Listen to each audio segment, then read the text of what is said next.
ஞான ஒளி YouTube channel நேயர்கள் அனைவருக்கும் வணக்கம். இந்த பதிவில் மிதுனம் ராசி அன்பர்களுக்கு இந்த வாரம் ராசி பலன் காணலாம்.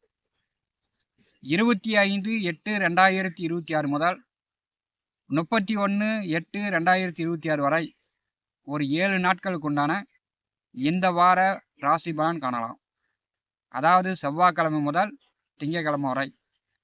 சந்திர பகவான் உத்திராட நட்சத்திரம் முதல் ரேவதி நட்சத்திரம் வரை மகரம், கும்பம், மீனம். இந்த வாரத்தோட ஸ்பெஷல் என்ன அப்படின்னா, ராகு கிரகஸ்த சந்திர கிரகணம் நிகழ்கிறது. பௌர்ணமி, ஓணம் பண்டிகை, திருவோண விரதம். பௌர்ணமி நாளில் மிதுனம் ராசி என்பதற்கு ஒரு எளிமையான பரிகாரம். இந்த பரிகாரத்தை செய்யுங்க. உங்கள் தலையை சுற்றி இந்த திசையில் தூக்கி எறிஞ்சிங்கன்னா பௌர்ணமி திதியிலிருந்து உங்களுக்கு பிரச்சனைகள் குறையும். இந்த வாரம் பஞ்சாங்கம் அறிவுறுத்தல் என்ன அப்படின்னா, மேகங்கள் கர்ஜிக்கும், இடி மின்னலுடன் மழை பொழியும். தேவாலயங்களில் இடி விழும். இடி இடிக்கும் போது, மின்னல் மின்னும் போது, மழை பொழியும் போது மொட்டை மாடியில் நிற்பது, மரத்தடியில் நிற்பது பொதுமக்கள் தவிர்க்க வேண்டும். செவ்வாயும் ராகுவும் நட்சத்திர பரிவர்த்தனை. கும்பராசியில் நவம்ச கட்டத்தில் ராகு மேல் செவ்வாய் செல்கிறார்.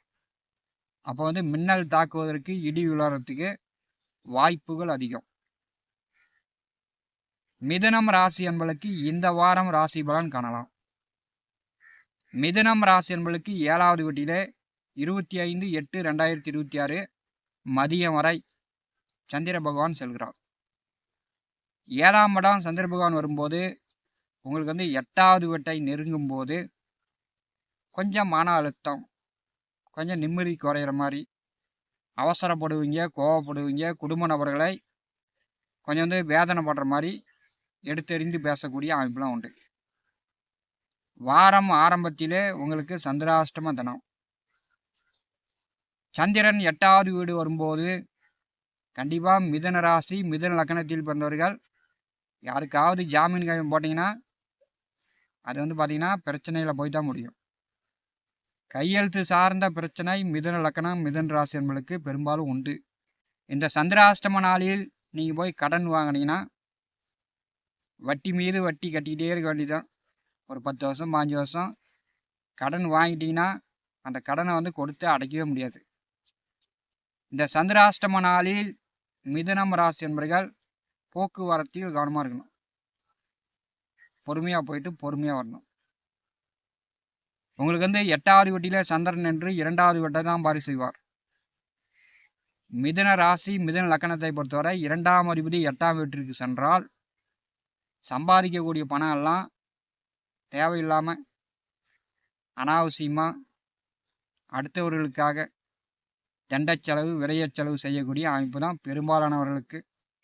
மிதுன லக்னத்தில் ஒருத்தர் பிறந்துட்டார் அப்படின்னா 2ஆம் அதிபதி 8ஆம் வீட்டில் நின்றால் அவர் மட்டும் இல்லை, அவங்க குடும்பம் சம்பாதிக்கக்கூடிய பணமே காவல் நிலையம், கோர்ட்டு கேஸுன்னு செலவழித்து கொண்டிருக்கிறார்கள்.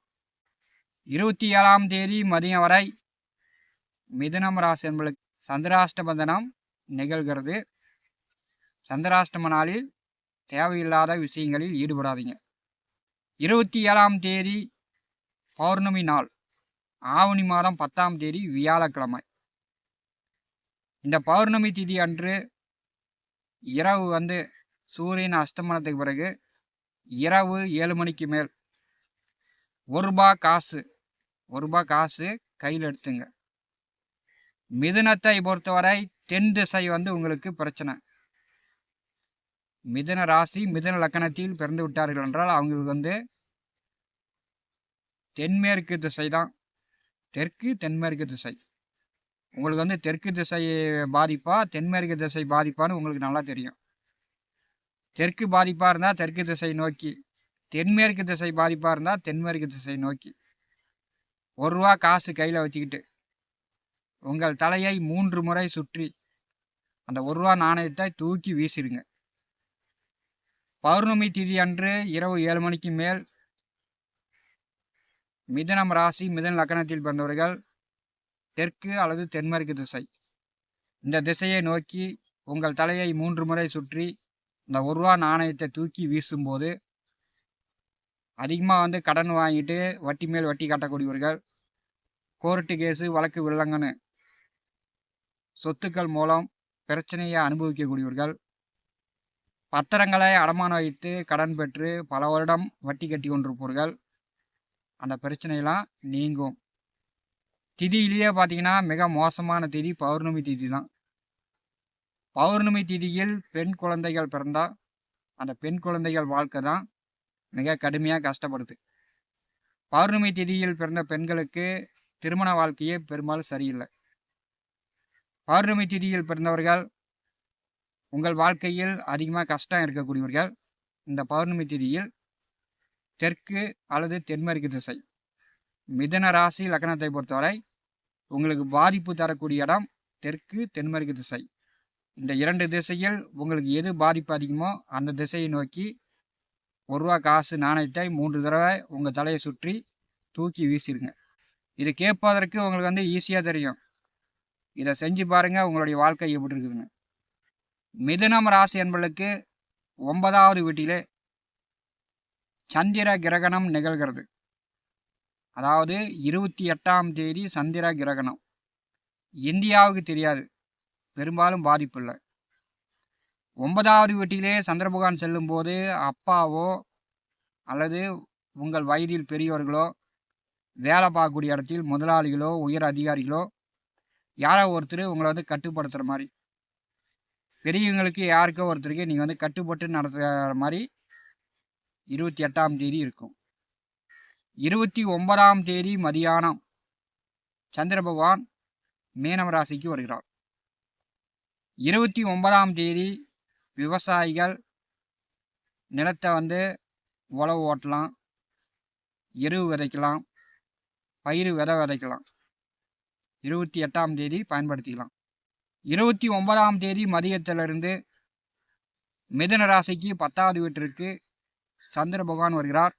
வக்கர சனி பகவான் மேல் சந்திர பகவான் செல்வார். அப்போ 2ஆம் அதிபதியும் 10ஆம் அதிபதியும் பரிவர்த்தனை யோகம். உங்களுக்கு தொழில் சார்ந்த முயற்சிகள் வெற்றியாகும். வேலை உத்தியோகம் சார்ந்து ஒரு முயற்சி எடுத்தீங்கன்னா 29ஆம் தேதி மதியத்திலிருந்து மிதுனம் ராசி நண்பர்கள் தொழில் சார்ந்து வேலை உத்தியோகம் சார்ந்து உங்களுடைய முயற்சிகள் உங்களுக்கு வெற்றியாகும். அந்த காலகட்டத்தில் நல்ல பண வரத்து உண்டு. வார இறுதி நாட்கள் மிதுனம் ராசி என்பதற்கு நல்ல சந்தோஷம், பண வரவு உங்களுக்கு உண்டாகும். வெளியில் கொடுத்த இடத்துல அல்லது சம்பள பணம் இப்படி 29, 30, 31 வார இறுதி நாட்களில் மிதுனம் ராசி என்பதற்கு பண வரத்து தாராளமாக இருக்கும். மிதுனம் ராசி என்பதற்கு இந்த வாரம் பஞ்சாங்கம் இதுதான் அறிவுறுத்துகிறது. பௌர்ணமி தினத்தில் இந்த பதிவில் சொல்லப்பட்ட எளிய பரிகாரம், ஈஸியான பரிகாரம், உங்கள் ராசிக்கு உங்கள் லக்னத்திற்கு கூறிய இந்த திசையில் நீங்கள் நின்று இந்த பரிகாரத்தை செய்யும்போது மிதுனம் ராசி மிதுன லக்னத்தில் பிறந்தவர்களுக்கு பிரச்சனை தீர்வதை நீங்கள் கண்கூடாக பார்க்கலாம். ஞான ஒளி யூடியூப் சேனலை பார்த்து கொண்டிருக்கக்கூடிய அன்பர்கள், இதுவரை நம்முடைய சேனலை சப்ஸ்கிரைப் செய்யாத அன்பர்கள் சப்ஸ்கிரைப் செய்து கூட இருக்கின்ற ஆல் பட்டன் அழுத்திங்க.